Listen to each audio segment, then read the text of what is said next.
Good evening, Crime Crunchies. Thank you so much for joining me here tonight. I am Courtney C., your host, a 27-year veteran of the media, and I'm so happy to now be able to bring you Crime Crunchies. All righty.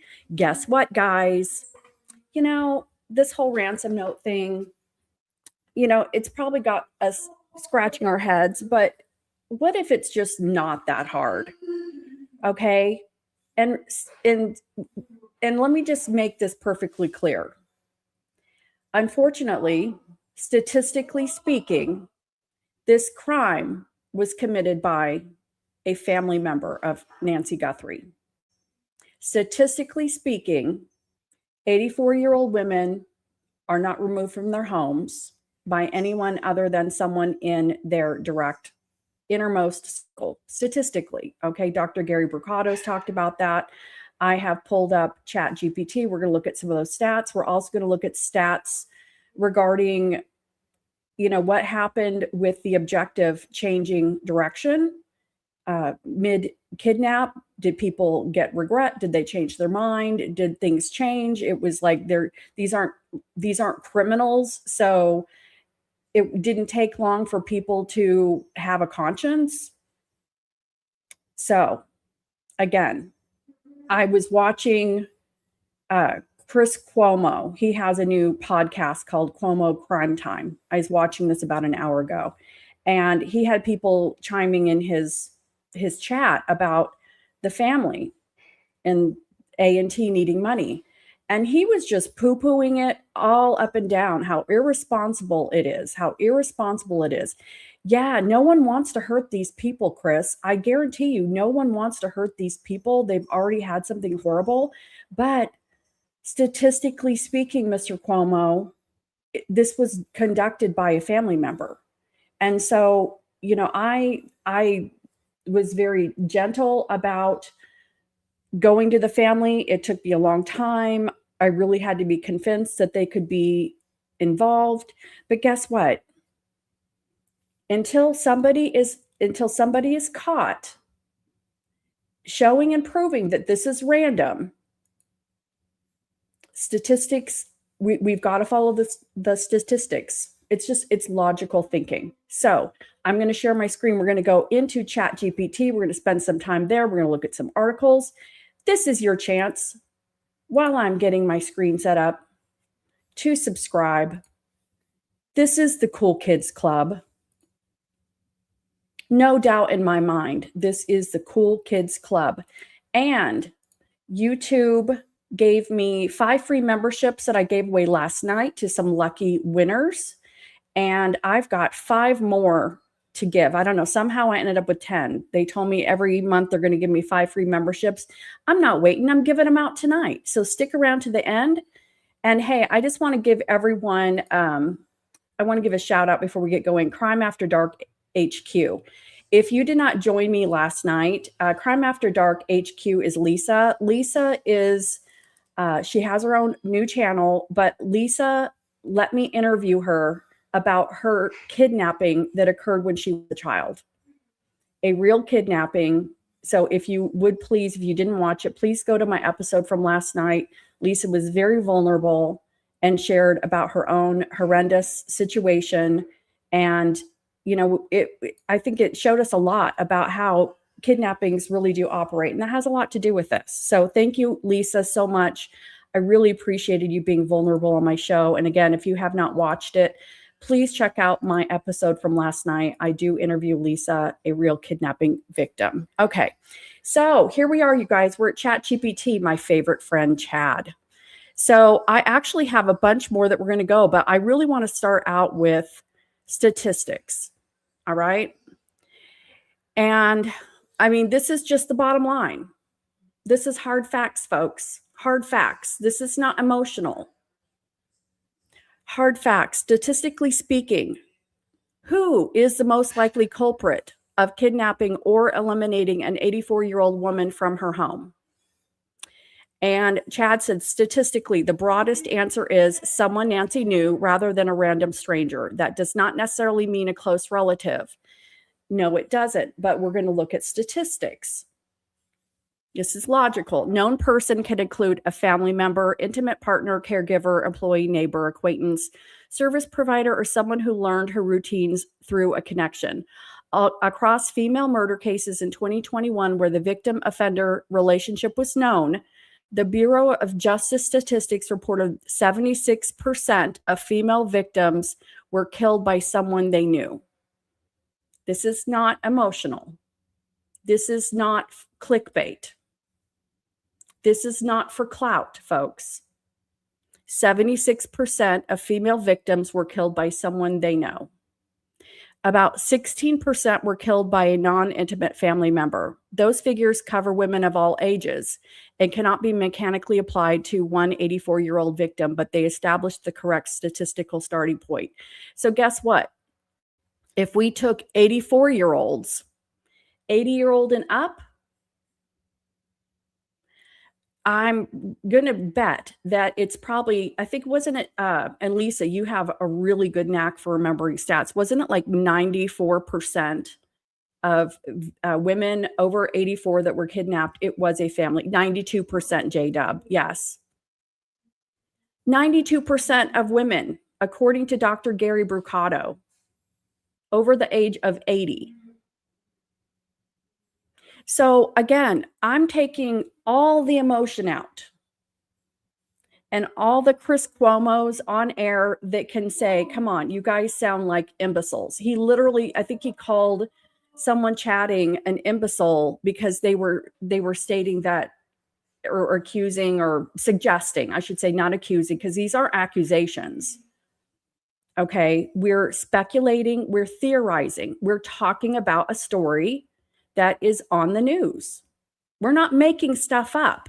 And here's the thing, if the family wants to sue everyone who's accusing them of this crime, they're going to need a lot of attorneys and a lot of money, because there's a ton of people who are speculating that it was the family. And again, not emotional. Statistic, 92% of women over 80 who are kidnapped or eliminated, it is a close family member. No one is going randomly after an 84-year-old. Now, could it happen? Yes. It could be completely random, targeted, but someone unknown to the family. Lisa, Crime After Dark, in my interview last night about her kidnapping, it was a targeted abduction. There were 4 men involved. Okay, they had a plan. It was very quick. Let me just recap what her story was. And again, I hope you all go and watch it. It's a wonderful interview. Lisa is Crime After Dark HQ. She came on when she was 4. Her sister was 11. Her mother was there at home with them. It was the evening. Her father worked as a manager of a grocery store, a chain grocery store. They're at home. She believes it was 8 o'clock. Loud thug knock on the door. Okay. Her mom gets up, and it's such a energy behind this knock that her sister, Lisa's sister, and herself, they get up and they're just, they follow the mom to the door. They have an inner door and an exterior storm door. The mom opens the door. There's one guy standing outside with a pizza. She cracks the storm door, and he says, pizza delivery. She says, I didn't order pizza. And at that moment, she sees there's another man off to the side. She goes to close the storm door, but the pizza guy opens the door, and they get in. They have guns. They're holding it to the mother's head. Lisa's sister takes her in the bathroom. The kidnappers, 2 men with guns, wants the girls out of the bathroom, kicks the bathroom door in, gets the girls, because the 11-year-old, Lisa's sister, was very protective, was a very brave girl, gets them out of the bathroom, and has all 3, the mom and Lisa and her sister, has them all get unclothed. So they're very vulnerable. He gets them unclothed, goes to the wall phone. This is in the 70s. They call Lisa's dad. The mom calls the dad, and they tell her exactly what to say. And it was the dad could hear the man speaking. It was, I want money. We want it dropped off at this location in 30 minutes. It was bada boom, bada bing. After the order was made, they left with the pizza, got in her mom's car and took the car. And I should add that these gentlemen there were 4 involved total, and they were probably dropped off at a nearby apartment complex because that's where the pizza was. They didn't have a car. So the pizza guy comes with the car, gives them the pizza. They kidnap the pizza guy, throw him in the trunk of the car, drive the car over to Lisa's house with the pizza guy in the trunk the whole time. He wasn't let out of the trunk until the cops came. So the 2 guys go to the drop point, and of course, Lisa's father was very brave, very calm. He called the police. The police got these guys, and they did go to jail for a very long time, but there is trauma involved for everybody. And, this is, and the point that I want to make is this kidnapping was very organized. They were younger guys in their 20s. There were 4 of them. There was an entire plan. They had to have reconned the dad. In the store, they got his name. There were white pages. They got the address. They reconned the address. They knew his schedule. They knew he was at the store, had cash in the store, and knew that Lisa's mom was going to be home that night with the girls. Okay? They were not beaten. They weren't violated in that way, thank God. But it was in and out, surgical, 30 minutes start to finish. They left immediately to get the money. And I'm comparing what we learned about Lisa, because this situation with Nancy is nothing like that. The fact that, and Lisa, one of the first things Lisa transitioned to is they would have left a note at the house. And that's what a lot of negotiators have said. There was no note.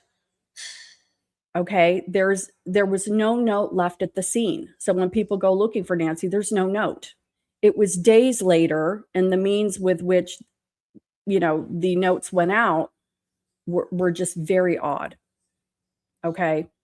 So getting back to this, and again, Lisa, thank you so much for sharing your story. I think we can all learn a lot. Please go and watch the episode. It's really, really good hearing all the details, and you're so articulate and you have such a great memory. I'm jealous.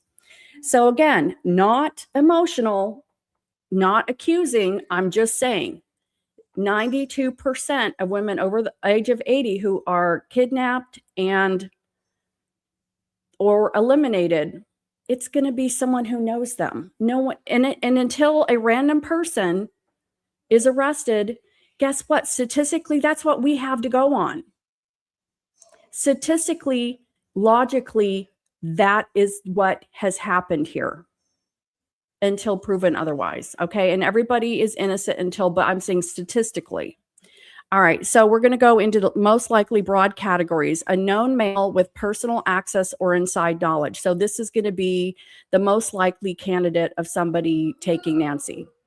This person might know that she lived alone, her sleep, church, medication, or family routines, the home's doors, cameras, alarm system, animals, or blind spots, who had money and who might pay, how quickly her absence would be noticed. For female homicide, generally, offenders are disproportionately male. In intimate partner homicides of women, CDC data show the suspect is almost always male, although that particular statistic should not be extended to all killings of elderly women. Number 2, a relative, caregiver, or trusted associate with a financial or dependency conflict. Older adults can be especially vulnerable to people who depend upon them financially, expect access to their property, manage their care, or fear losing an inheritance or support arrangement. Okay. And again, there might have been, like Dr. Gary Bricado said, there might have been maybe a debt that needed to be paid quickly, that AKA the Derek Colella tax. Where's the Bitcoin? Maybe they owed Derek Colella up to $60,000 and needed to pay it. And their time's up, dude. The days of the loan sharks, you want to talk about a wrench attack. Loan sharks are going to wrench attack. They're going to take your thumb. All right. You owe money, you pay up. This does not mean the beneficiary of a will is statistically the culprit. Investigators would need evidence of motive plus opportunity, conduct, communications, financial activity, digital traces, and forensic findings. Hey, I'm actually behind here. Hold on a second, you guys. I just want to give a shout out. Thank you so much. Darcy, thank you so much for becoming a new member. I love it. Thank you so much. I don't encourage people to sign up. I want you guys spending money on yourselves, but I can't help but love when people actually want to invest in the show. And Della, thank you so much for your jewels. I just learned what those were the other night when Joe sent me some bling. So thank you so much, everybody. I am beyond humbled. Okay. I do this because I love it. And I really love my community. I really feel like you're my people. Okay. Unknown, non-relative, motivated by robbery or exploitation. And this is where I have to say we're out of the ballpark, because they have done, law enforcement has done DNA. They've interviewed the family, done the victimology. And if it was somebody who was an acquaintance, a worker, neighbor, contractor, I mean, unless they're waiting on something. And even at this point, let me know, is anyone here, does anyone really think this DNA that we're all waiting a year for is going to pan out? I have such little hope in this DNA. I feel like it's the same thing as Glovegate. I wasn't holding my breath for Glovegate, and I don't feel like I'm holding my breath for DNA Gate. So a stranger committing a targeted financial crime, of course, it could be a stranger. That is going to be the very low 8% chance. Folks, there is an 8% chance, statistically speaking, of people who have been queried, interviewed, people who have done this. Dr. Gary Brucato painstakingly logs everything in his database. He has the largest database of criminals, what they did, why they did it, and 8% of the population is going after an 80-year-old woman. 8%. 92% is a close relative or friend. Okay? Not emotional. Facts is facts. And, Cuomo is trying to shame people for talking about it. No, and I'm going to go into why we haven't seen posters for Nancy. Why, when Chris McDonough and Karen went to Tucson, there is just nothing about Nancy anywhere. Okay. Kidnapping and homicide are different statistical questions. Going to go, what changes if the kidnapping was staged? So this is interesting. Assuming hypothetically that Nancy was intentionally killed or the kidnapping narrative was created afterward. So this is also a theory that I've got, is that Nancy needed to be eliminated. So I've walked through, what was the goal? The goal is money. The goal could also be a mix of revenge against Savannah for a lot of different seething emotional reasons, because this is definitely pointing at her. It's hurting her the most. But there really is no benefit to having Nancy be kidnapped and not eliminated. If Nancy is kidnapped successfully and a ransom is paid successfully of $4 million or $6 million, and a family member is receiving that secretly, you need the inheritance to come in to cover the fact that there's now money there. Let's get it all done. Okay, Nancy had to be eliminated, in my opinion. Assuming hypothetically that Nancy was intentionally killed and the kidnapping narrative was created afterward, which some people have suggested, that the notes could have been written before, the notes could have as part of a staging, or that the kidnapping narrative was created afterward to soften the crime. The statistical and behavioral center of gravity would move further towards someone known to her, someone with access to the home or knowledge of her routine, someone who benefited from redirecting attention toward an unknown kidnapper. So if this was a straight out homicide, then instead of having it look like a homicide, let's have it look like a kidnapping.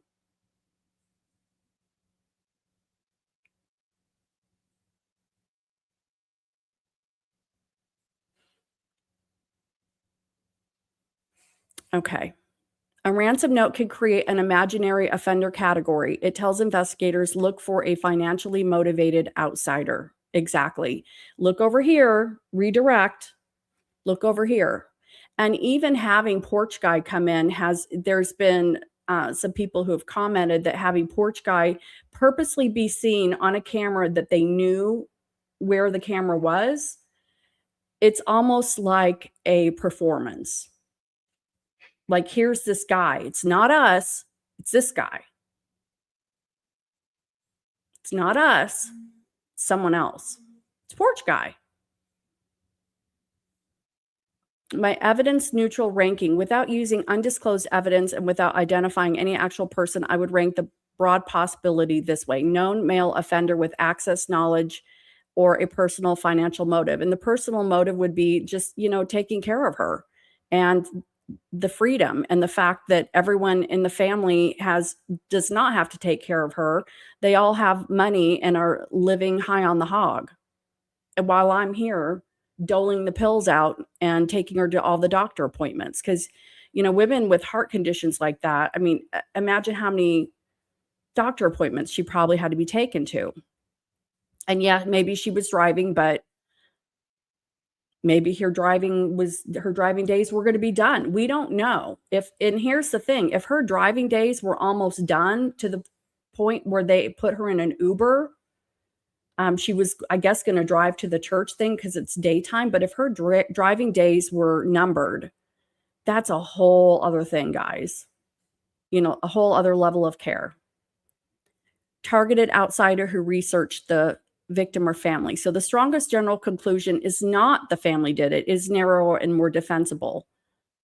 For an older woman removed from her own home, investigators should statistically begin with people who knew of her, and then work out. But again, statistically, ChatGPT is going to be very, very careful. But statistically, again, 92% of people who have actually done this type of crime, it's going to be a family member. Not emotional, statistics. So I asked to do a comparison of the note and, the two different notes. And I just want to say bravo to Brianna for being brave and just saying, screw it, I'm sharing this. Because there was nothing in those notes that really was surprising or shocking. Most of the information in the notes that they might have wanted to keep out of the media for, consciousness of guilt knowledge, people already knew it. And there's no one that could have been surprised that she died that early in, this scenario. So why did they hold those notes? It's ridiculous. So I'm so happy that she shared them. And did we really learn anything new from what we learned seeing everything? No, not really, because we've already dived so deep into this rabbit hole. All right. So can you provide each complete ransom note text that has recently been released and compare writing styles, whether one could have been written by a man and the second by a woman, or at least different people? So ChatGPT says yes. And then I'm going to go in and take a look at the notes and just give some of my own thoughts. I didn't want to lean completely on ChatGPT, because I have opinions. I need to be heard. So yes, there has been a significant development in the past few days because journalist Brianna Whitney You go, girl. Publicly read what has been described as the complete text of the first ransom note and summarized the second note on the Crime Junkie podcast. Several media outlets have since reported on those contents. And, you know, she went from just a little Arizona reporter. Good on her. She's really, you know, doing it. However, one important caveat: the FBI has not publicly authenticated the full text of either note, which that's fine. Some ransom-related communications in the case have been proven fake, such as those tied to Derek Colella, while investigators have indicated that other notes remain under investigation. So first of all, again, Derek Colella's text was not ransom related. It did not mention Nancy's name. It did not mention a kidnapping. It just was a second response of a previous conversation about giving or sending Bitcoin. Hey, where's the Bitcoin? We're waiting for it. That's not a ransom. Again, let's just look at this logically. That's not a ransom. People are calling it ransom. It's not. He's wanting money that he felt was agreed upon to be paid to him by A&T. That's all that is. The other notes where somebody's chimed in with the new Bitcoin wallet number saying, I've got a phone somewhere with the video, I don't think those are real. I don't know what you guys think, but I don't think those are real. Because it's just too convenient that there's a phone just sitting everywhere. And the phone isn't going to have DNA on it or digital forensics that's going to lead to someone. No, that's just silly. Okay, what the first note contains, and again, these are bullet points. We're going to look at the wording. The first note reportedly opens by directly addressing Savannah, which is super creepy. It's like, hello, Clarice, you know, and Silence of the Lambs, hello, Clarice. I can't even do it, but you know, hello, Savannah, I'm creepy. States that Nancy is alive but frightened. Says she will be held for no more than 7 days. Demands $4 million in Bitcoin by the first deadline. Finger Hut payment plan, $6 million if payment is delayed. If you're late with that Finger Hut payment, $6 million now. Says Nancy will be released within 12 hours after payment. Says she would be returned back in Tucson. Okay, indicating they're not in Tucson. Warns there will be no negotiations, no further contact, no help from law enforcement. Includes details from inside Nancy's house that were not widely publicly known at the time. The white Apple Watch at the foot of the bed, and then the floodlight in the backyard that was crashed. Okay. So here's my first issue. Nancy is alive but frightened.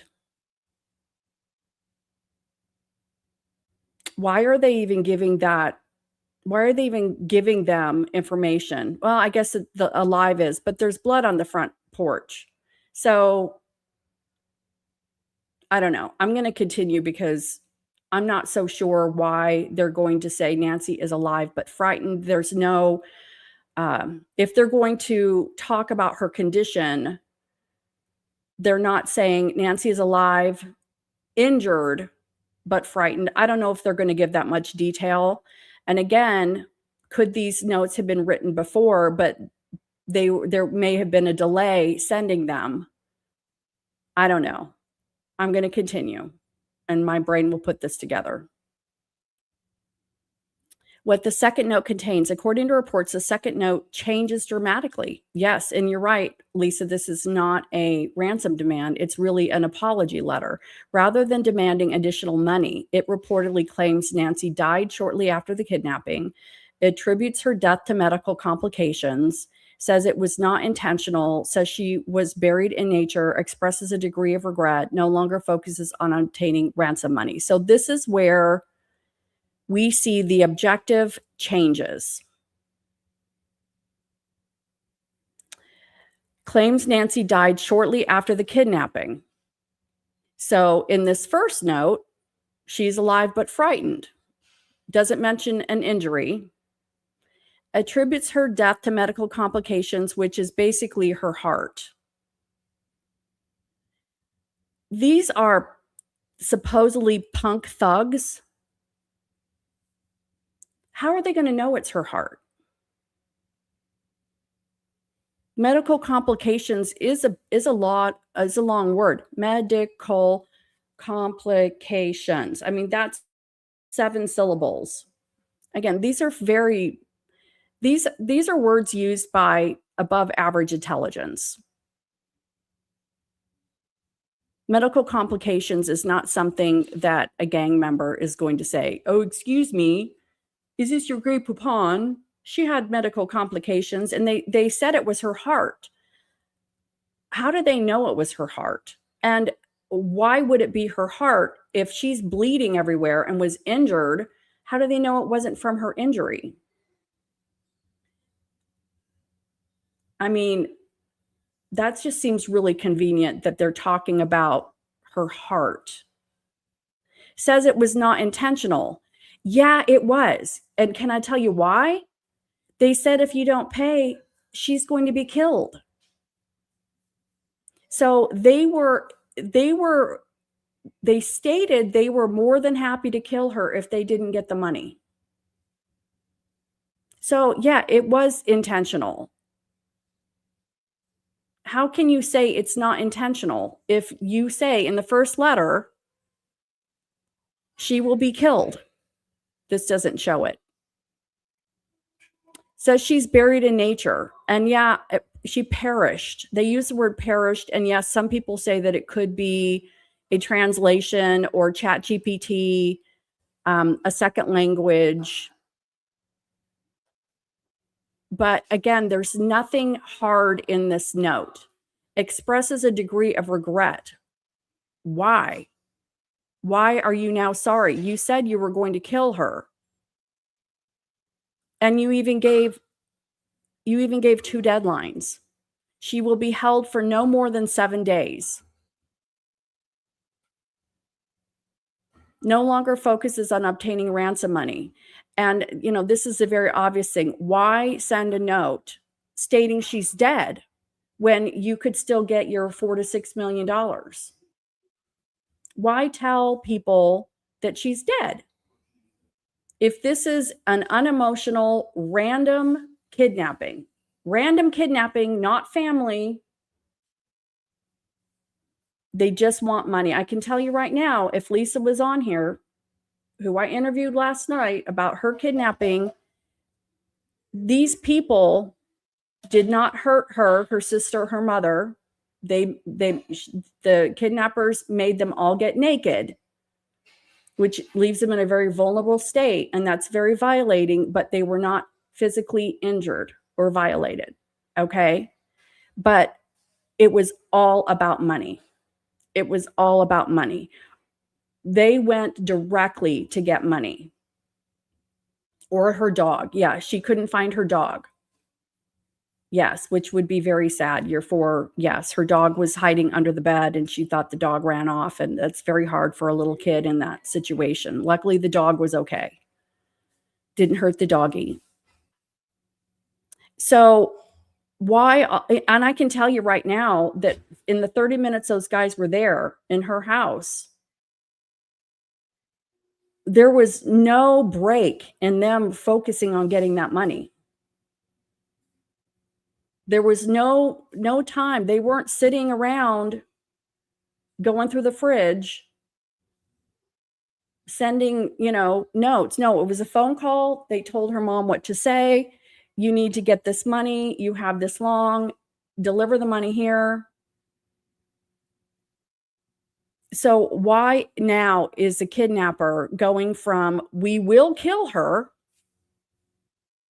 she's going to be dead, they say she's alive, but just frightened, she's not bleeding anywhere, to all of a sudden the regret email, the apology email, where they know she has a heart issue.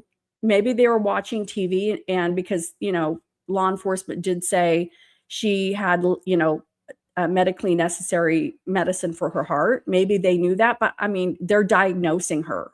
Someone in this group diagnosed her cause of death, guys. Isn't that cool? That this random person who isn't a family member diagnosed her death as heart-related. And she died shortly after the kidnapping. It was not intentional. Yes, it was. How do you figure this wasn't intentional? Even if, you didn't already state you were going to kill her if you didn't get the money within 7 days. You already stated you're going to kill her. So you're up for it. And she's 84. You go in the house looking like, the Walmart Wrangler with the ski mask. Horrifying. How do you mean it isn't intentional? Writing style comparison. This is where it gets interesting. Okay, give me some juice finally, ChatGPT. First note, characteristics. Again, direct, structured, business-like, goal-oriented, short commands, clear deadlines, transactional language. And I know everybody was probably watching TIR, and this is exactly what Dr. Gary said, who we all fangirl for Dr. Gary. Please hold. I have to get my Coke Zero. Thanks, Maxie Doodle. If you just, and it's not anything. If we all just really sit and think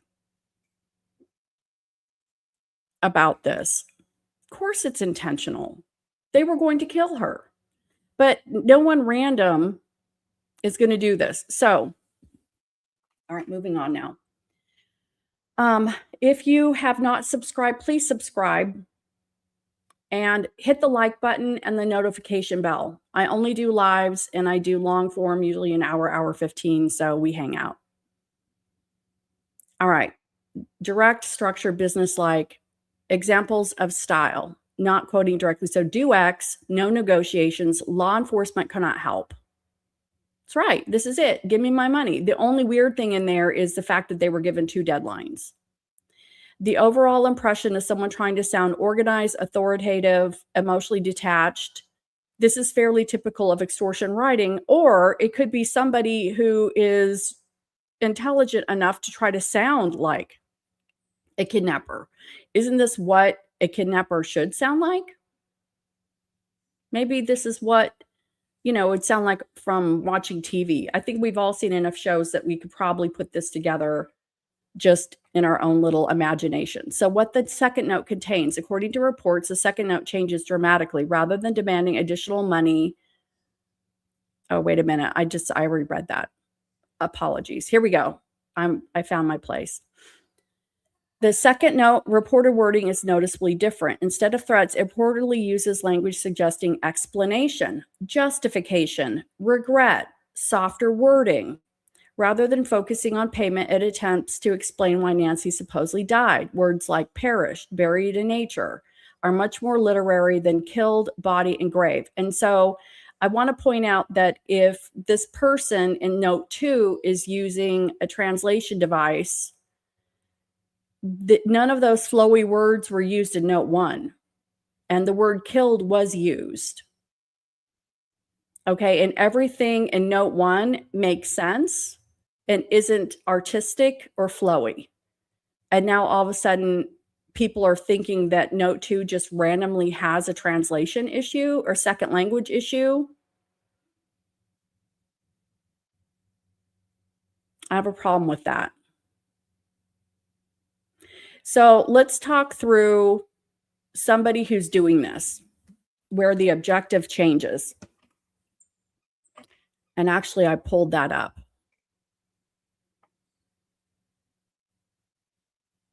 And so, yeah, it just is basically, it's because I asked about, are they 2 different people, a man and woman? And yes, it did. So I'm going to go through this because we kind of already know this. But this is my next, this is where I want to look at what ChatGPT thinks behaviorally is going to happen if the objective changes. Okay, you've got the plan. We need to do a few things here. We can get money. we can get rid of Nancy and have our freedom back, get our inheritance. We're going to hurt Savannah. This is going to sting Savannah. Okay. Sorry, babe. You're going to miss out on the Olympics and you're going to be the one who's paying this Bitcoin.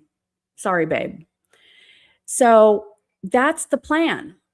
All right. If you're desperate, sounds good. But if you're not a criminal and you actually feel and love and are emotional, it's not the same thing as thinking you're going to go eliminate your mother to actually doing it.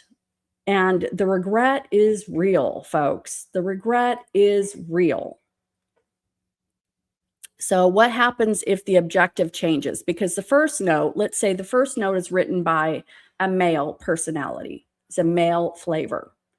This male is in charge. This male is in charge of perhaps a more submissive female, and the submissive female jumps in and writes a second note. May not have been with the approval of the male. Okay, she might have said, no, you've screwed this up. I'm doing this. Tough. And I mean, it did not help the situation. Again, I'm just speculating. I'm just talking through some things. So my question was, can you analyze how the objective started out with kidnapping Nancy Guthrie and how the kidnapper may have changed their objective after Nancy died and even after the ransom was not paid? Can you explain human behavior during the different phases of this bungled kidnapping for ransom? Because if you recall, I don't think that there was any part of this plan where somebody took into consideration that the feds were going to advise Savannah to not pay the Bitcoin. She's paying the Bitcoin. She can't run fast enough to pay that Bitcoin in real life. And I absolutely believe that. I 100% believe that if they were not advised to not pay the Bitcoin, that Savannah would have paid that Bitcoin. No doubt. Even to get her mother's dead body back. Okay. She would do that now. I don't think that anyone planned a scenario where the feds were going to say, no proof of lifey, no Bitcoin strifey. That didn't rhyme. That wasn't even a real word. Okay. But I stand by it. Okay. No proof of lifey, no Bitcoin strifey. It's now a real word. All right. All right. So what, and that's when you're really screwed, because guess what? You just did this whole thing for nothing. And if they're caught and it really is the family, they're not going to get their inheritance. They're screwed. I'm wondering if they've even come back. Supposedly they go to Italy. School's getting ready to start. I know in Phoenix, school was like year round. School might already be starting in Arizona. So is he back? They were gone for a while. Is he back? Are they just fleeing? All right. So yes, looking at this as a behavioral analysis rather than a statement of fact, it can be useful to think about how an offender's objectives could evolve over time. Since Nancy Guthrie has not been recovered and many key facts remain unknown, there are several plausible scenarios. The discussion below assumes, for the sake of analysis, that the recent ransom notes were written by someone involved in the crime. That assumption has not been established publicly, but come on, yeah. Phase 1, planning the kidnapping. Okay, we are going to get some money. We're going to hurt Savannah. We get rid of the problem. I mean, we're killing 3 birds with 1 stone. Obtain access to the victim. Remove her quickly with minimal resistance. Maintain control over communications. Keep the victim alive long enough to collect payment. Escape before investigators identify them. And again, I don't think that they were ever going to return Nancy. There was no... Looking at this, if it is someone inside the family, there's no avenue for Nancy to come back. Nancy's going to know they did it. Nancy's going to identify them, folks. This is not random. Nancy's not coming back. There's too many things telling us that Nancy's not coming back from this. There's no way that somebody was going to keep her alive. And that also points to these kidnapping ransom notes as being a cover-up, that this was a straight-out premeditated homicide. That's what this really is a premeditated homicide. Because if this is an inside job, which 92% statistically speaking, this is an inside job, not emotional statistics, inside job, 92% of women over the age of 80, it's an inside job. So she's going to be able to identify these people. You can't have her come back from that. Nancy was doomed. So they didn't have to keep her long enough to collect payment. And these kidnap notes serve as a few things. It gets them that money. And really, that's all those notes are. It's really a premeditated homicide with this kidnap for ransom note in the hopes of getting that money. So it's just pretend. It's pretend land. This was never meant to be a kidnapping. Nancy was always going to be a premeditated homicide.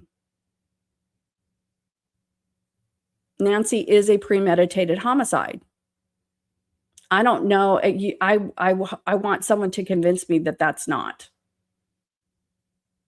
Because there's no way she could have been kept alive and identify these people. And the inheritance would need to happen. So there's two reasons. She's going to identify them, and the inheritance needs to happen in order to cover up the windfall of money from the Bitcoin ransom. Okay, so at this stage, the victim is essentially viewed as leverage. In many kidnapping for ransom cases, the victim has value only while alive. But again, I mean, just even talking through this, I think the notes are real. I think when I say real, when I say the notes are real, I think the notes are from the person who took her because there's inside knowledge of things in the house. But I think the notes are a cover-up for the fact that this was premeditated homicide.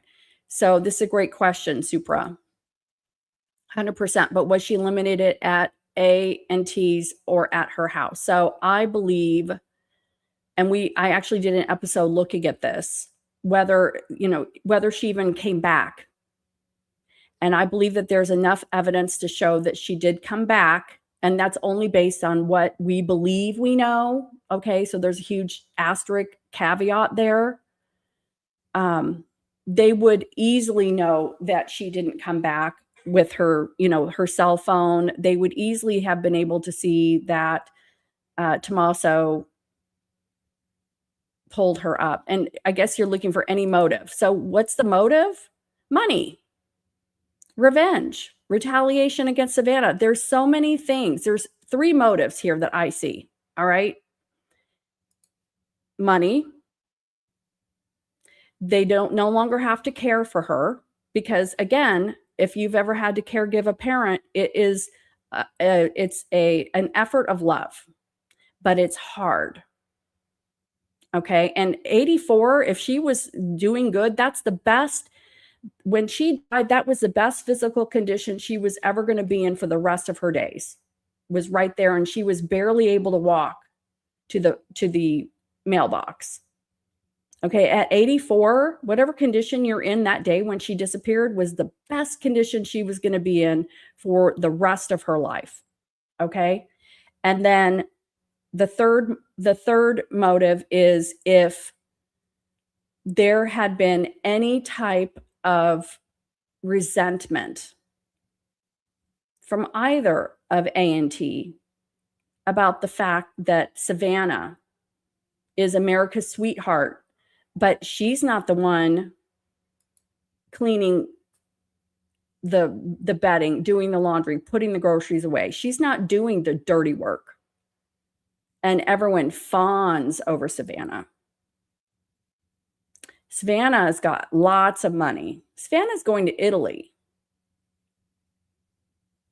Okay, Savannah is this, Savannah is that. She was always daddy's little girl. She was the baby. She was in a sorority. I didn't get in a sorority. She was always tall and beautiful. She was a cheerleader. I wasn't. I was short. So you've got three motives right there. Money, getting rid of the ball and chain around your neck, and then if there's any type of resentment against Savannah, this is really going to hurt. It's going to stink, because guess who's paying the $4 or $6 million Bitcoin? That's Savannah. So, all right. And this is assuming there's an abduction. And actually, you know, now I'm talking through all this stuff again, so this is what I believe. Hold on, let me get Kleenex. I have bad allergies, really bad allergies. Like I have a sore throat. I'm getting snuffy, and I have a big weekend, and I have a trip next week. I really don't need this. Okay. So we believe that there's enough information, evidence, whatever, that Nancy did make it home. Why she didn't supposedly take her 10 p.m. meds, I don't know. But she went to bed. We have Porch Guy doing his weird, I'm just hanging around, picking up the shrubbery. I'll talk about this in just a minute.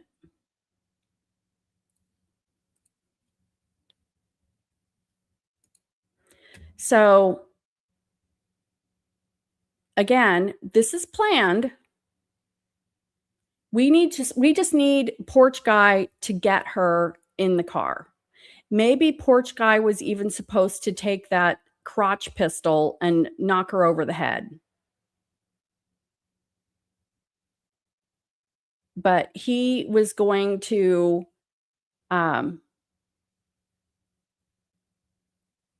he maybe was the one who was just had to get her out. Where they took her, I don't know. But we know he was creeping around at 1 a.m., but we don't know if Nancy was already removed from the house by 1 a.m. If Nancy was premeditated homicide, had to be eliminated, they had enough time to have driven way north in some kind of vehicle that doesn't have a brain and have buried her in nature. They could have gone west, east, north, and had plenty of time to take her and bury her in nature. And considering if this is a spiritual thing with the back doors and the Wiccan thing, Sedona is very spiritual. Let me see how long a drive from Tucson to Sedona. 3 hours and 30 minutes. So if they did this in the middle of the night and it wasn't until 11 a.m. the next morning, I mean, they had, even from 1 a.m. to 11, that's 10 hours. They had more than enough time to have driven her all the way to Sedona, which has all kinds of spiritual vortexes. I'm just throwing that out, okay? I'm just saying they had plenty of time to go bury her in nature and get it done.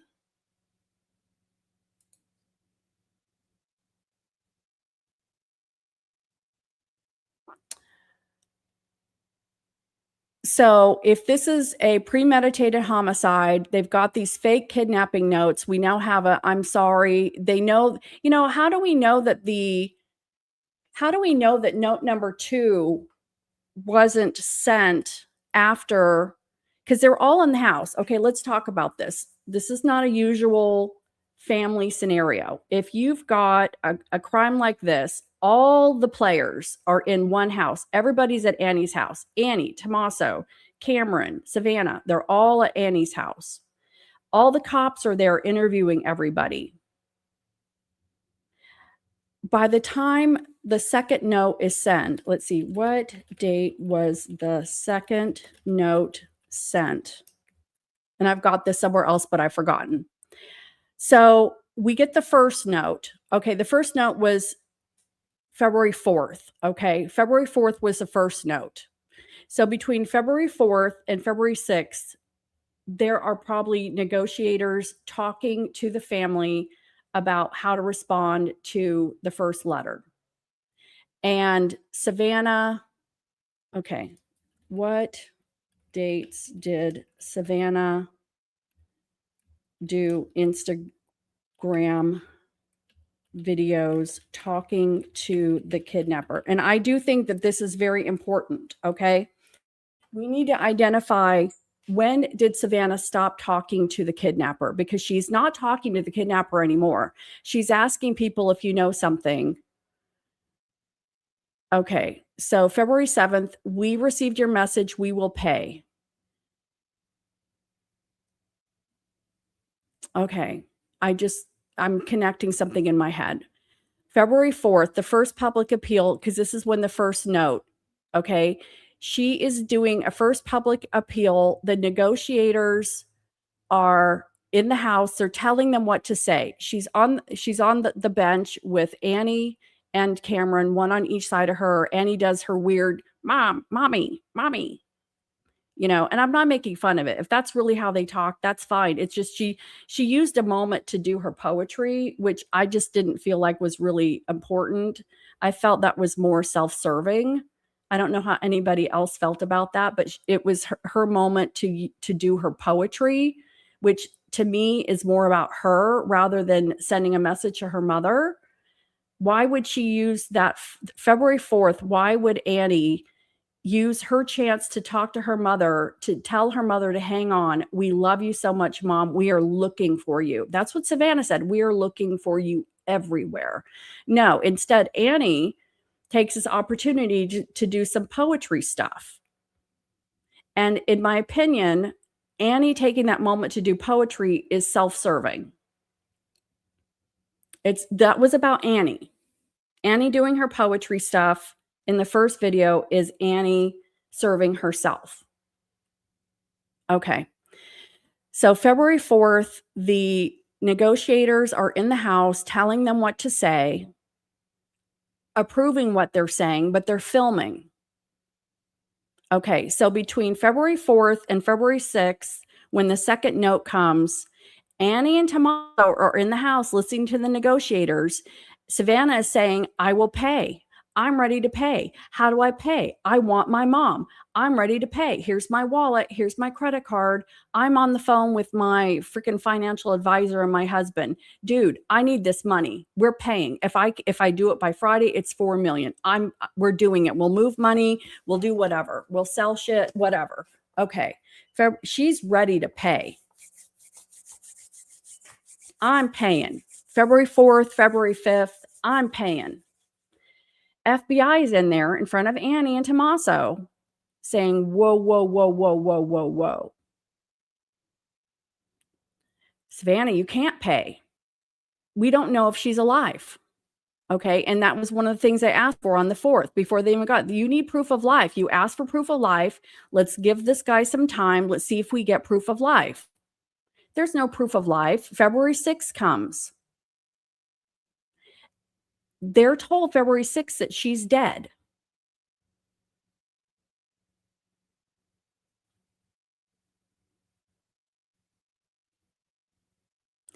Does this note come on February 6th saying she's dead?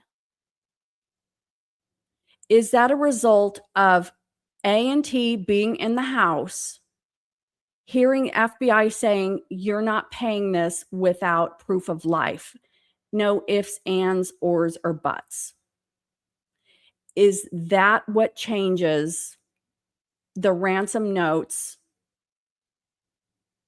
to, we're sorry she's dead? Because now you have to establish that she's dead in order to have a judge sign off that she's dead for the inheritance to now come. We're not getting the ransom. A&T are sitting in the house hearing Savannah's crying, begging, I will pay. I will pay.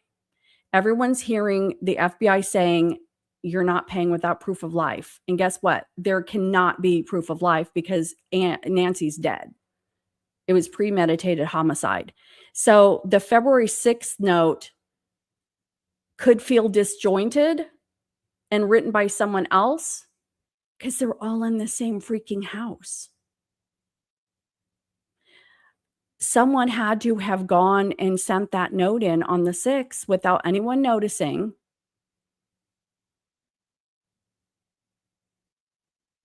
In the house.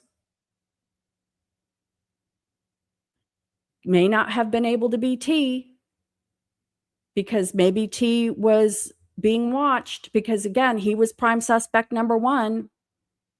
By this point, he was prime suspect number 1, according to Ashley Banfield. So he knows he's prime suspect number 1. They're looking at him.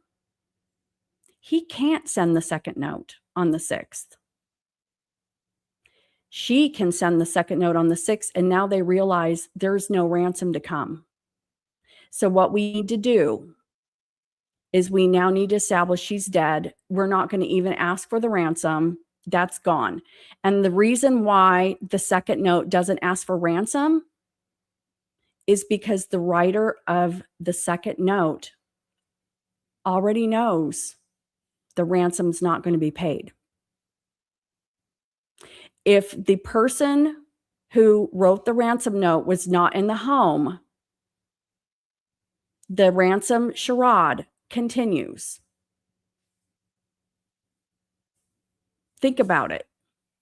If the person who wrote note number 1 and number 2 is not in the house and is not able to hear what the feds are, nobody knew the feds were telling her not to pay that. Nobody knew that. We were all waiting to hear that she paid it.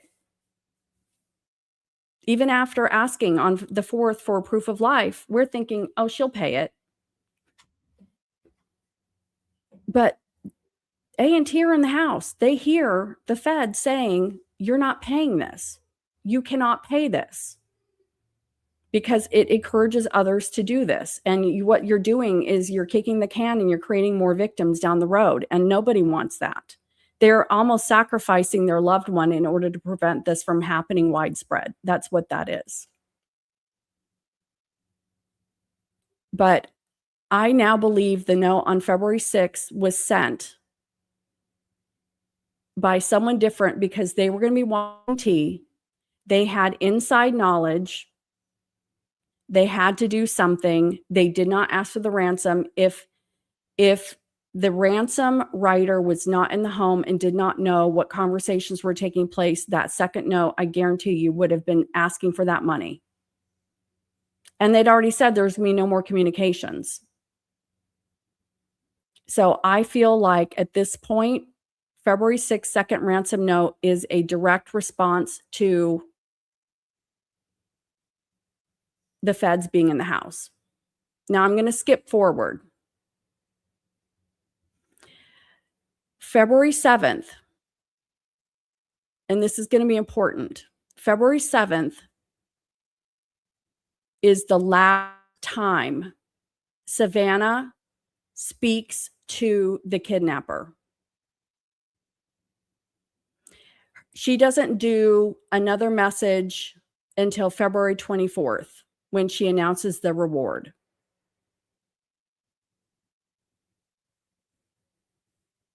So between February 7th is the last time she speaks to the kidnapper directly. February 24th, she's quiet between the 7th and the 24th, and she announces a $1 million reward for information.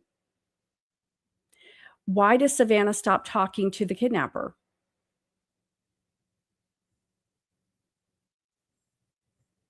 If she believes the kidnapper is still out there,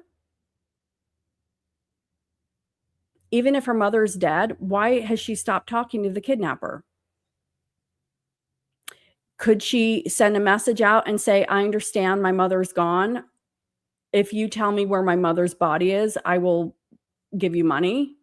Was she told not to do that? But here's the biggest question I have. Between February 7th and February 24th, they leave Annie's house and they go to another location. And again, for the first 30 days, it's really the family huddled in a house. They're not working phone banks. They're not hanging posters. They're hugging, crying, and praying. No judgment. That's what Savannah said, that's what they were doing in these weeks, was hugging, crying, praying. I would be doing all of those myself. Probably sick, throwing up, vomiting all night long because of what has happened. But the feds are no longer in the house when they move to the second location. Right? Feds are in the house because they get out of the house and then all of the forensic goes into Annie and Tommaso's house. So what if during this time, after they get out of Annie and Tommaso's house, what if Annie confesses to Cameron and Savannah what has happened?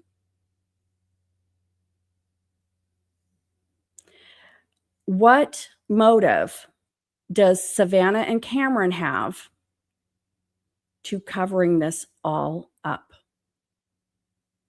and saving their sister? Because people are like, what's Cameron doing? What's Cameron doing? Blood is thicker than water. They stopped talking to the kidnapper. There's no posters anywhere. Even Scott Peterson is at the phone bank looking for Lacey. Even Scott Peterson is seen visibly in front of the house, pretending. And I don't think that they're involved. What I think of is, what if, and maybe she doesn't. I'm just bringing it up because what if they do? What if Annie confessed to something? Are they going to cover this up? And maybe that's far-fetched. I get it. I do go crazy sometimes, okay? So the only thing that could make this worse for Savannah is to have her family member involved in this. Okay, the betrayal, the hurt. I mean, it's just like pulling the scab off and pouring iodine in it. It's just making things so much worse now. And I don't know. I'm wondering if A&T are back home. Are they even home? So again, I just don't know what happened after around February 7th that they stopped talking to the kidnapper. Is it because they know that she's dead and they were told not to pay the ransom? But I do think though that the February 6th note could have been written as a result of insider knowledge, hearing that the feds are telling them not to pay the ransom.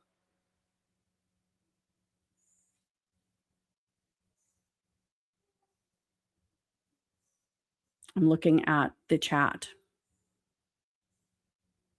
You guys are on fire tonight. I'm going to take a second to please ask anybody who has not subscribed, please do. I would love it if you did. So, Publicly, it has never been fully explained which specific communication the February 7th video was responding to. It could have been the first ransom note, another communication not released publicly, or something investigators have not disclosed. So again, I believe the February 7th video was in response to the February 6th note, but I have to now wonder if the February 6th note wasn't written by a different person as a result of information being shared inside the house, because the entire family was there with the feds and had insider knowledge. And the insider knows that the ransom's not going to be paid. That ship has sailed, guys. There is going to be no $4 or $6 million windfall. That is done. We did this whole thing. We're not getting that money. That's a sick feeling. And guess what? T is a prime suspect. So someone else has to write that second note. Can't be T. Can't be T. So how is the second note written? Because they're all in the house. And we believe that the digital forensics took place on the 4th. A lot happened on the 4th. So here's the thing. The 4th was when the forensics was done. ICACs went in the house. And they were already done. They probably got everyone's phone that day. They got the text from Kalala. They know the 9-second phone call. That was all done on the 4th. The 6th, they're not really watching the phones because they've already celebrated all the phones. So somebody could have easily gone, and a second person could have gone and sent those notes on the 6th as a result of inside knowledge. Again, the kidnapper does not have inside knowledge. The kidnapper doesn't know that they're being told not to pay. So if the kidnapper doesn't know they're not going to pay, how logical is it for the kidnapper to send a regret note? Is the kidnapper going to send a regret note because they now know they're not going to get it, and they have to lessen the degree of they didn't kill her. Oh no, we didn't. We never intended to kill her. She died of a heart condition. She died of a heart condition.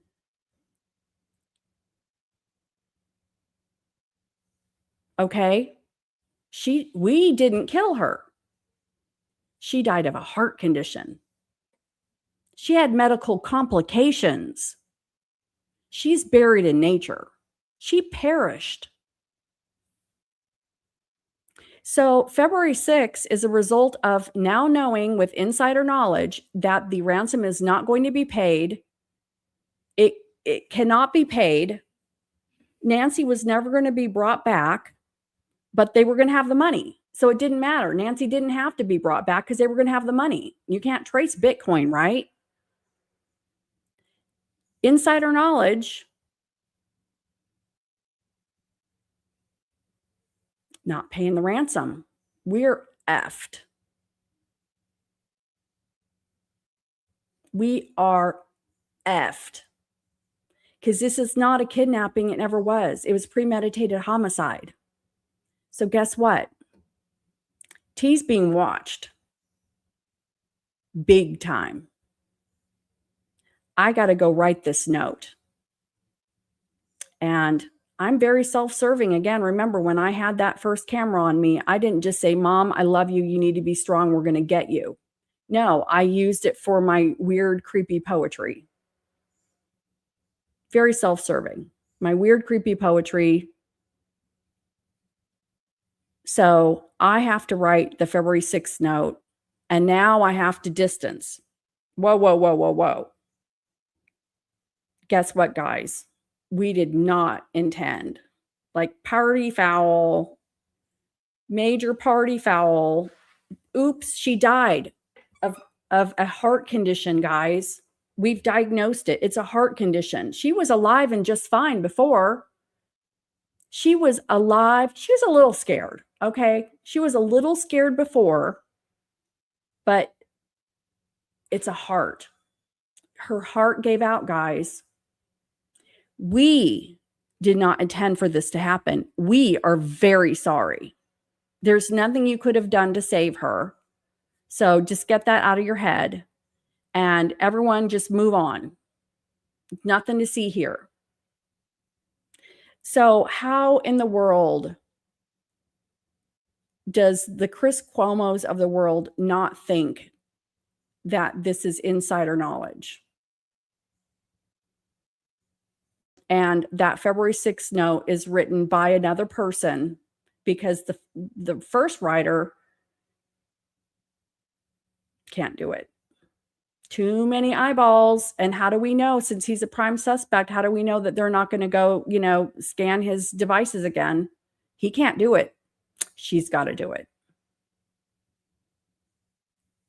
All right. So have I kicked that enough? You guys get it? Okay. I'm sorry. I keep going around and round and round, but I'm just going through my brain. So I feel like that makes logical sense to me. And Savannah stopped talking to the kidnapper on the 7th, maybe because she was told she was dead. Did somebody confess? I don't know. That's probably a hard reach. But they stuck around for a month. I know Cameron left. He went back to work in March because he had training. Courtney, I just released a public APB on the vehicle model with images on my page. Show the audience. Mark Flood. Can you give me your page, please? I'm so sorry. I just don't know. It might take me a minute to find it, and I absolutely will. APB, let's look it up. All points bulletin. All points bulletin. So that's why I'm saying that if she's a Wiccan, they could have taken her to Sedona. If I'm Wiccan, that's where I'm taking her.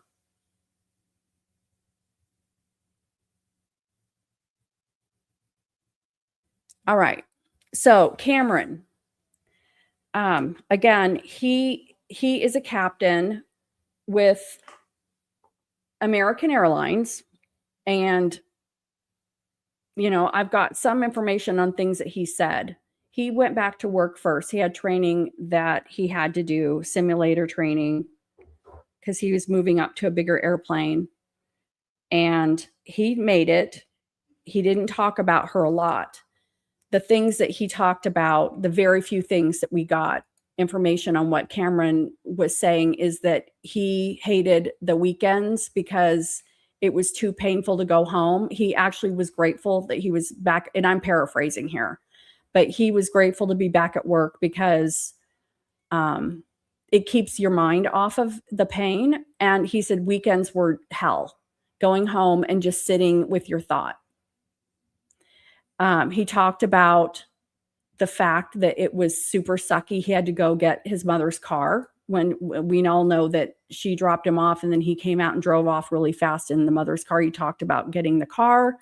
He talked about that he could not watch Savannah's interview with Hoda. It was too painful to watch Savannah's interview with Hoda.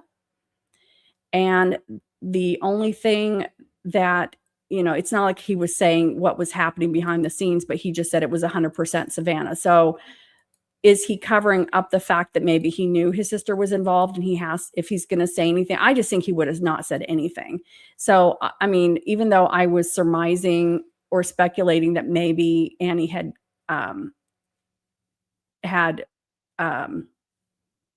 God, it isn't a show unless I forget a word. Confessed. Okay. I was speculating that maybe Annie confessed, but honestly, it's probably too deep that she can't even confess. I mean, I don't know. So, I mean, knowing how upset Cameron was, and he said it was 100% tied to Savannah. And that's the reason why I originally went off that this was going to be a fixated, not stalker, but a fixated fan for Savannah, because Cameron's saying this is 100% linked to Savannah. And I'm thinking somebody wanted her to do something and she didn't. And so now they are going to get her attention. She didn't pay attention to them. This is how he's getting attention from her. But just over time, again, with just everything, I've kind of gone away from that. Okay, so let's take a look at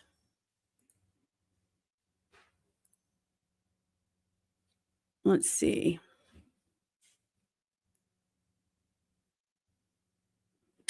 I'm going to put on and see, this is, I want to put on this short video from News Nation with Mac and Jesse Weber's, but here's the thing. What News Nation is famous for is they put up these, they recirculate old videos. So I'm going to put up a video, but I want to give a disclaimer that it's very possible this is an old video. I'm going to remove this. Let me put this back up.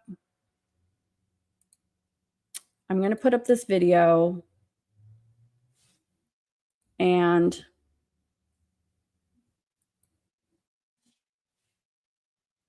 okay. And I don't know. We're just going to see if it might be old. If it is, I'll stop it. All right. It's in Metro Atlanta was a crime scene investigator on oopsie. Tupac's death, whose book Swan. Here to help untangle this, we got Cheryl McCollum, active CSI in Metro Atlanta, was a crime scene investigator on Tupac's death, whose book Swans Don't Swim in a Sewer is available in stores now. Cheryl, thanks so much for coming on. So now you know the potential contents of this note. You think it's legit? Nope. Why Nothing about that note rings true for me. Jesse, first of all, it starts with a greeting. Hello, Savannah. That's not a demand. That's not urgency. Then they go straight into explaining who they have. They say, we have your mother, Nancy. That's not even necessary. That's way too much information. You're explaining the obvious. You go on to explain more things that are obvious. She's, safe, but scared. Of course she's scared. Everybody's scared. The whole family's scared. But if this was a demand for money, that doesn't even play into. Well, I'll just challenge you on that. Maybe they were trying to add as much specificity as possible, including knowing things that maybe only the abductor or investigators would know, to say, we're real. We're real. We're legit. I wish that was true. And I've said it before on your show, and I'm going to say it again. If that's true, explain the blood on the front. If everything you did was in the back, how did her blood get on the front porch, and explain the pattern? If you were there, you know what that pattern is. Explain that. Don't explain a broke down flashlight in the backyard. The backyard to me is not in play. Where her blood is in play. Because it would defeat the theory that people have had that whoever took Nancy had no idea who she was. They didn't know that she was Savannah Guthrie's daughter, unless they realized that after the fact. But this note was so deliberate and so confident in a way, right? I mean, so do you believe that theory that the person who took him really just didn't know whose door that was that night? I don't believe the person at the front door necessarily knew who she was, but the person who wrote this bogus note did. But remember, they didn't even send this for 48 hours. If this was a real demand, it would have been sent immediately. This gives you 2 different deadlines to give money, gives you 2 different amounts. That's not a ransom note. They even tell you in that letter that they released today, they explain, hey, once you pay the money, she'll be released. Now you're explaining how a ransom note works. So nothing about it rings true. Cheryl, let's play devil's advocate for a second. Let's say, for example, this is a real note. Let's say it's really from the fact that this has just been released, the fact that this has now been come out, does this complicate the investigation in any way? If it is real, it should have never been released. If they're still working it, they need to work it. This hurts the family. This hurts the investigation. We don't need people out there. I mean, even myself, who cares what I think? The FBI I do. I care what you think. I appreciate you. But I'm saying for this investigation, they need to hold this close to the vest. We don't need to be speculating on what this means or what that means. They need to be going to work every day on this thing. Tell me what's going on right now with the FBI in the sense, do they know definitively whether this note is real or not, or are they just not saying what they know? Because I'm wondering, I mean, I'm listening to you and I'm like, it seems like a clear-cut case of maybe this note is not real, but what are they doing to try to verify it? Would they tell us if it was real or not? They're trying to track this person down. And for whatever reason, they're having trouble doing that. But they're looking again at when this note was delivered, why it was delayed 48 hours, the amount of money they're asking for. Again, it's odd amounts. We want 4 million, but if you don't do it until the second deadline, we want 6 million. Why not 10? Why not 50? Why not 100? Like, it's a weird amount of money. Bitcoin was odd. Even the person that wrote this note to say, hey, we're going to hold her for 7 days. Wow. Why are you giving us a week to get the money together? It makes no sense. But if you're watching what happened and you know now it's Savannah Guthrie's mother, obviously you're going to address the note to her because she's the one in the family with money. This sounds like a con to me. Even asking for U.S. currency. Who talks that way? Who talks that way? What about that second note? The idea, oh, we're sorry. We didn't realize she had such a health ailments. She died, buried in nature. I mean, assuming it was an apology, by the way, but what do you make of that? Everybody's buried in nature. If you're buried, you're in nature. So again, they're saying something, they're over explaining. It's odd. It doesn't make any sense. It just does not ring true to me. If you are still trying to ransom her and she has died and you've gotten away with it, why are you continuing to reach out? Seems like to me you would get ghost and be done. Cheryl, are we ever going to find out what happened? Jesse, I pray every day that answers are coming, but it's taken a long time to find just the author of this note. We have still not found Miss Guthrie. So every day, I mean, it's less and less. It's going to happen unless it's just happenstance. Look, I speak to a number of experts, including yourself, since this started. And they said, this is not a CSI episode. This is not TV. It takes a long time. I've seen it myself. I see investigations last for years. It's just there's aspects of this one that make it different and make me wonder, is this family ever going to get answers? And that's really a really chilling thing to think about. Cheryl McCollum, thank you so much for coming on. Okay, so you know what? I honestly have to agree with her that the ransom notes are fake, and but I'm changing why I think they're fake. Not that they're not real and were written by the person who kidnapped Nancy, because they were written by the person who took Nancy. They're just not kidnapped for ransom notes because this was a premeditated homicide. And these notes are only being written in order to get money. So they're not real ransom notes. And they're not written like a real ransom note because they weren't written by a real kidnapper. So actually, when the law enforcement are saying that these are fake, technically they're right. You know, I kept saying, yeah, no, I think the first two are real. Well, yeah, they're real, written by the person who took Nancy, but they are fake. This wasn't a kidnap for ransom. This was a premeditated homicide. And if you look at it outside of using critical thinking, if you use critical thinking and you stop looking at it as a kidnap for ransom and instead as a premeditated homicide, then the notes are fake. There was no Nancy to return. And this was not done by professional kidnappers. This was done by somebody who's not a this is I just randomly saw that your hair looks great. Don't cut it. Okay. I was just thinking about cutting it. I'm sorry. Diversion. I apologize. So thank you. So yes, if we hear that these notes are fake, that's because they are. There was no kidnapping. This was really, this could have been a premeditated homicide. And this wasn't a professional kidnapper. These are people who tried to sound like kidnappers. And the first note, going through my speculation tonight, the first note was written by a male person.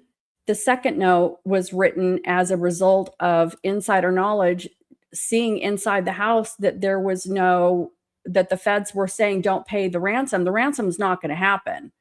And the person who wrote the first note, the male, is being watched. He's the prime suspect. They just took our car. So he can't write the second note. And now we have to make it sound like, oh, she died of a heart ailment. She perished. She perished and it was her little heart that gave out. We are now medically diagnosing her death. Okay? I don't even know what that voice was that I just did. But the first note is setting up getting the money on February 4th. They're all inside. All the players are inside the house all together. No one separated. Everyone hears the feds coming in and saying to Savannah, babe, I know you want to pay this. You can't pay this ransom. You cannot pay this ransom. You will not pay this ransom. You cannot pay this ransom. And then when two of the players hear that the ransom's not going to be paid and they realize the male is being watched, he can't write that second note and we have to distance ourselves. We didn't kill her. What are you talking about? We had no intention of killing her. Please. I know the first note said we were going to keep her for 7 days or she was going to be killed by us. Okay. But no, we had no intention of killing her. She died of a heart ailment. I know there's blood on the porch. She was just a little scared. She was just like, ee! She was like, ooh. She was like that. She was just like, ooh, I'm scared. Ooh. Okay. That was it. That was all. The worst thing that we did to Nancy was we made her go, ooh. Okay. That was the worst. Ooh, like that. That was the worst thing we did to Nancy was she was just in the corner going, ooh, like that. Okay. That was all we did was just scare her a little bit. And then she died.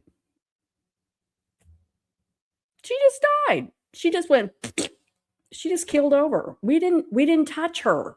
Okay. Oh my God. We were like, dude, we were more surprised than you are when she just fell over and died. So surprised. Okay. That wasn't us. It wasn't us. We had no intention. Even though we said we were going to kill her, just no, we didn't mean that.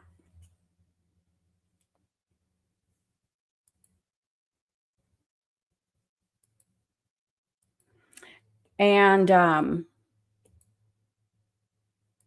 yeah. All right, you guys, is it time? I've got 5 free memberships to hand out from compliments of the YouTube. Is it time to hand out 5 free memberships? I wish it was more. I handed out 5 last night and I'm going to do 5 more tonight. So let me go in to this. Let me go over to this and I'm going to gift. All right. Are you guys ready? I'm going to gift 5 free memberships.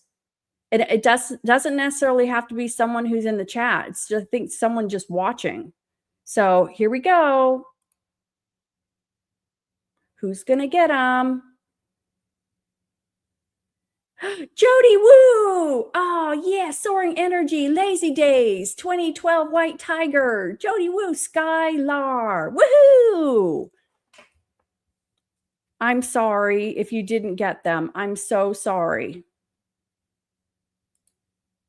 Yay, winners. I know. I always like winning. I know, Oregon dude.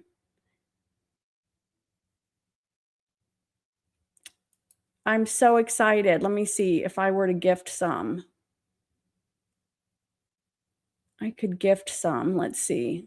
I'm getting 5 more in a week is what it says. Okay. So congratulations to everybody who got a free, we did 10 free memberships 5 last night and 5 today. I'm so excited too. Thank you so much, everybody who's watching. And then I've got 5 more to give in August. So, okay, you guys, have we gone down all the roads tonight? All the roads. Thank you for my new member. Congrats to all the winners tonight.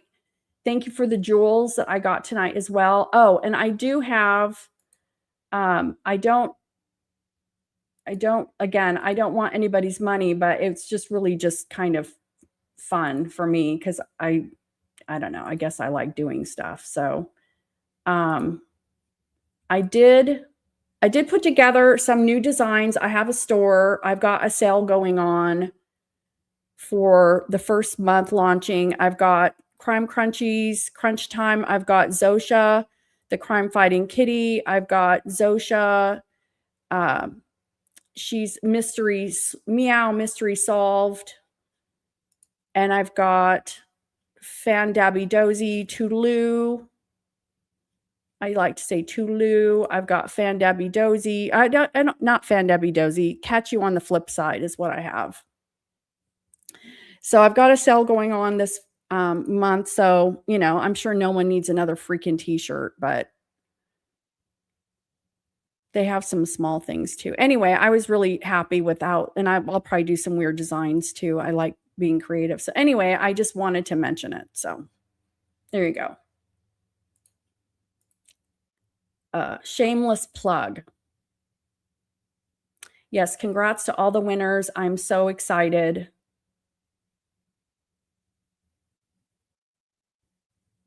Zosha, the crime fighting kitty. Kids, yes, you are in the Cool Kids Club.